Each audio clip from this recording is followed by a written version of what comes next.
Bienvenue à toutes et à tous à votre émission préférée Claire et Nette. C'est un plaisir pour moi, comme d'habitude, de vous retrouver. Aujourd'hui, nous allons parler de cybercriminalité. Vous avez été victime d'intimidation, vous avez été victime d'harcèlement sur les réseaux sociaux. Eh bien, aujourd'hui, on va discuter de ce sujet avec un expert. Nous avons le plaisir de recevoir sur notre plateau un représentant de la structure qui travaille dans ce sens. Je fais allusion à la Brigade centrale de lutte contre la cybercriminalité au Burkina, la BCLCC. Et c'est Monsieur Julien Napouba Legma qui nous fait honneur d'être sur notre plateau. Bonjour et soyez les bienvenus. Bonjour madame, merci de nous recevoir.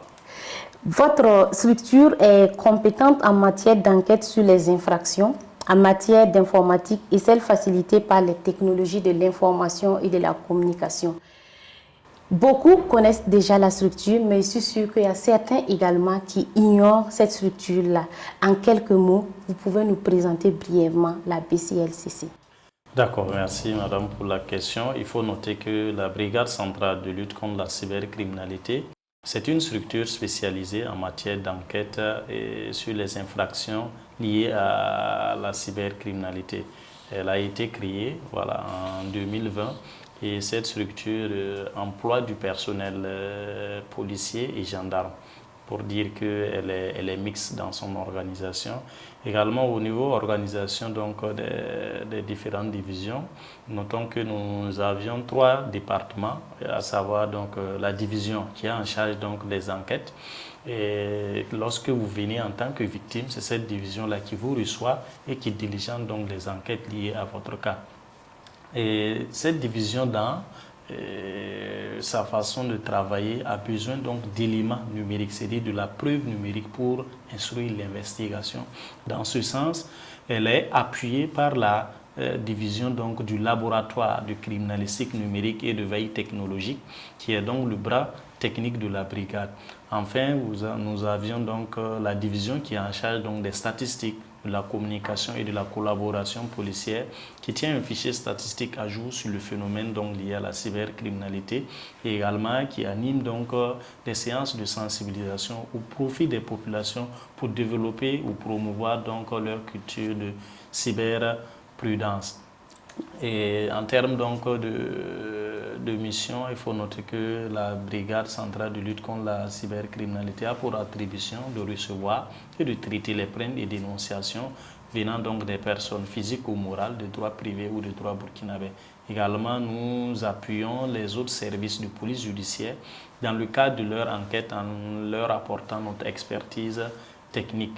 Également, nous contribuons à l'assèchement des sources des groupes armés terroristes en tout genre.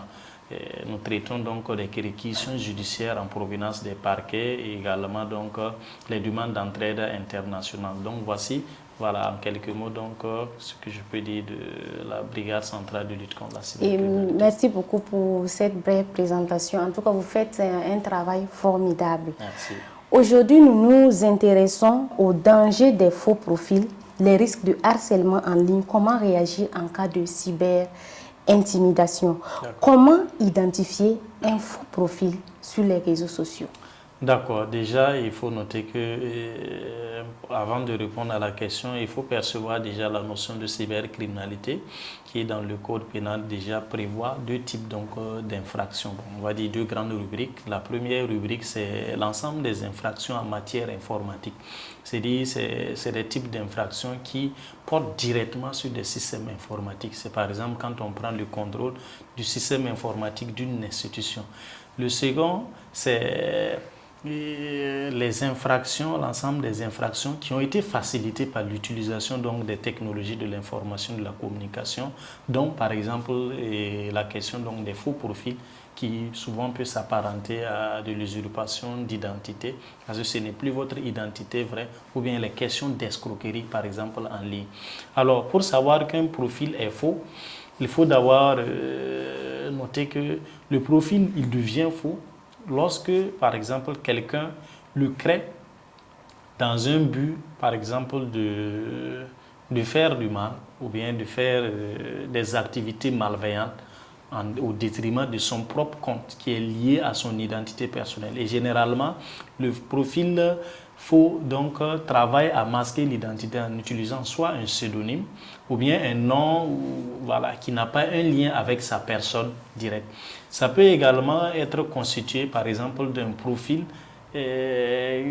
pour lequel le cyberdélinquant a travaillé à prendre le contrôle d'une autre personne. C'est-à-dire le profil appartenait voilà, déjà à une personne et le cyberdélinquant a travaillé par exemple à pirater cette personne et à l'utiliser et dans une fin malveillante. Et dans ces cas, on peut donc dire que ce sont des faux profils. Alors, comment identifier le faux profil? S'il s'agit d'un piratage, c'est très difficile de savoir que c'est un faux profil parce que ça part du compte d'un utilisateur existant et qui est réel. Voilà, maintenant, pour les autres cas, il faut noter que c'est dans l'usage du profil que très souvent on peut facilement savoir que c'est un faux profil, notamment quand la personne tient des conversations qui ne rentrent pas en ligne de compte de vos objectifs ou vous incite pour la plupart à lui verser de l'argent en fonction des orientations du profil. Alors, de nos jours, sur les réseaux, il y a certaines personnes qui créent des faux profils pour leur business. Je fais allusion à certains commerçants qui créent ces profils-là pour faire la promotion de leurs produits. Est-ce qu'il y a des risques de créer ces genres de faux profils? D'accord. Il faut noter quand on regarde et qu'on observe le paysage numérique burkinabé, il est vrai qu'il y a effectivement des personnes qui créent. Parce que pour exercer sur l'activité, sur le numérique, pour ceux qui commercent, ils ont la possibilité soit de créer une page voilà, avec des informations ou bien d'utiliser soit leur propre profil ou bien un faux profil. Souvent, s'il s'agit d'un faux profil, ils ont encore toute cette labeur de constituer des abonnés. Mais la plupart utilisent véritablement leur profil, mais aussi les gens travaillent au regard de l'activité qu'ils exercent sur Internet. Ils créent des profils effectivement qui n'ont pas un lien avec leur profil et qui font la promotion de certaines activités qui n'ont pas ou qui n'aboutissent pas. Là, la nature de l'activité vise à soustraire de l'argent ou à obtenir des informations des utilisateurs. Bien évidemment, le risque lié à cela, le risque est beaucoup plus pour les personnes qui ont contact avec ce faux profil, parce que le faux profil va travailler toujours à les escroquer. Maintenant, pour la personne elle-même, elle pense se cacher derrière ce faux profil, mais ce n'est qu'une protection temporaire parce que lorsque effectivement les plaintes arrivent à notre niveau, les services s'investissent et quand bien même on peut se cacher derrière un faux profil, nous arrivons bien évidemment à les démasquer et très souvent à les interpeller, à les déférer devant le procureur de façon. Merci beaucoup, lieutenant, pour ces réponses apportées. Nous allons marquer une pause et poursuivre un micro-trottoir. Nous avons juste demandé aux citoyens burkinabés quel comportement adopter face à une arnaque ou pour éviter les arnaques en ligne. On va suivre le micro-trottoir et revenir sur ce plateau.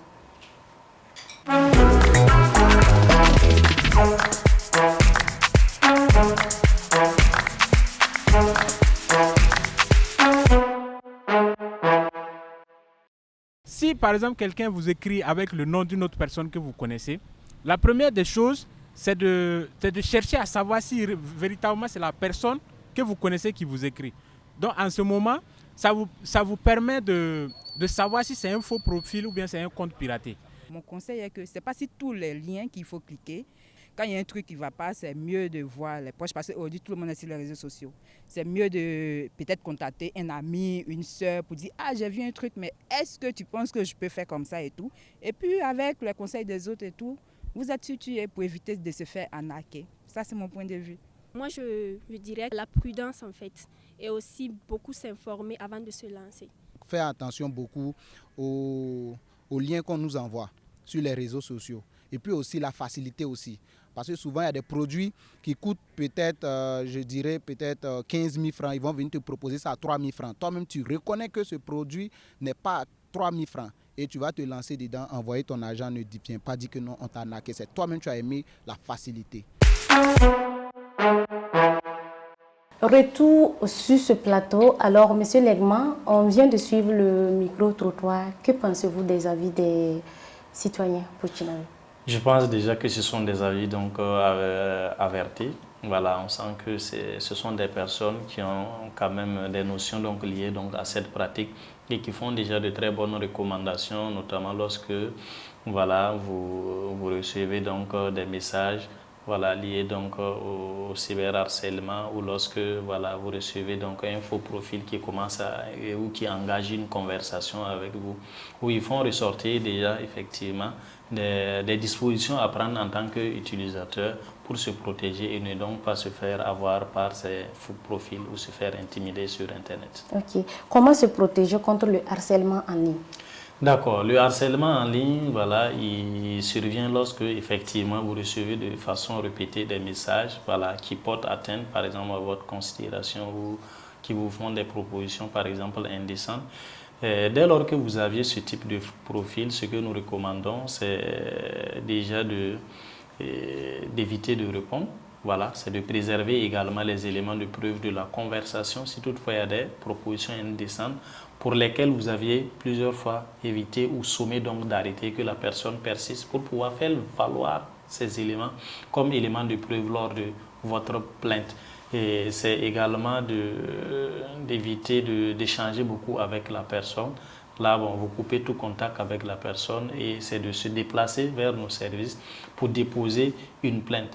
De l'autre côté, pour également éviter donc les cyber-intimidations ou le cyber-harcèlement, c'est d'éviter d'être en relation ou d'accepter de nouveaux amis pour lesquels vous ne connaissez véritablement pas. Donc, il n'y a vraiment pas de raison à accepter ce type d'amitié parce que ça facilite ou ça conduit très souvent à des échanges qui portent donc sur le cyberharcèlement. Et quels sont les conseils ou les orientations que vous pouvez donner aux jeunes pour se prémunir de la cybercriminalité? Globalement, par rapport à la cybercriminalité, voilà, je reprends le premier principe, c'est éviter donc d'accepter des amitiés d'une personne que vous ne connaissez véritablement pas. Un deuxième aspect, c'est de travailler à protéger les comptes. Dès lors que vous créez vos comptes sur les réseaux sociaux, les plateformes numériques, la sécurité est standard, ce n'est pas de défaut, mais la plateforme vous offre la possibilité d'améliorer sa sécurité.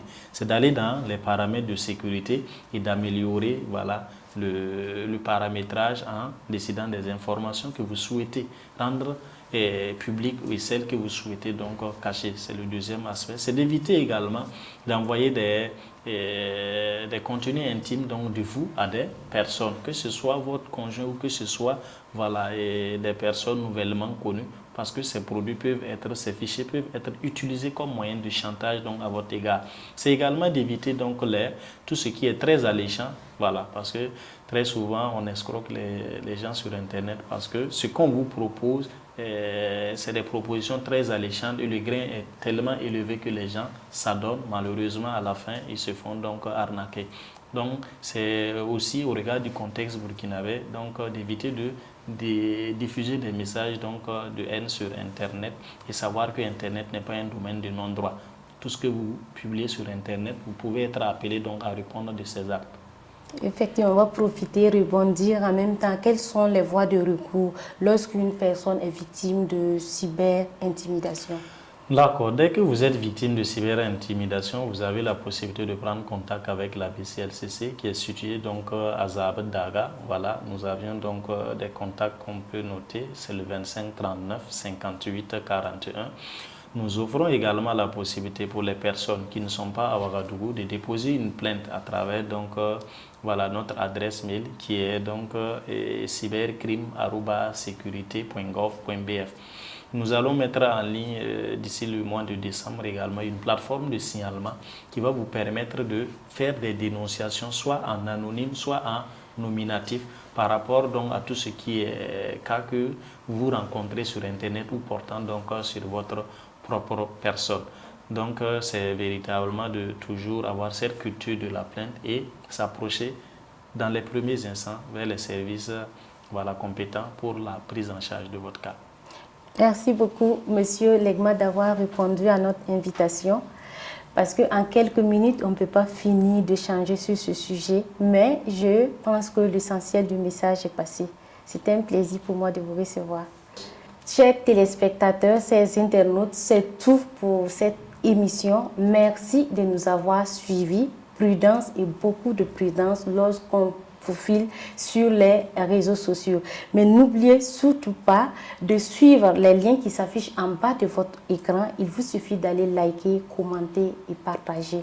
Au revoir. On se retrouve très prochainement pour une nouvelle émission.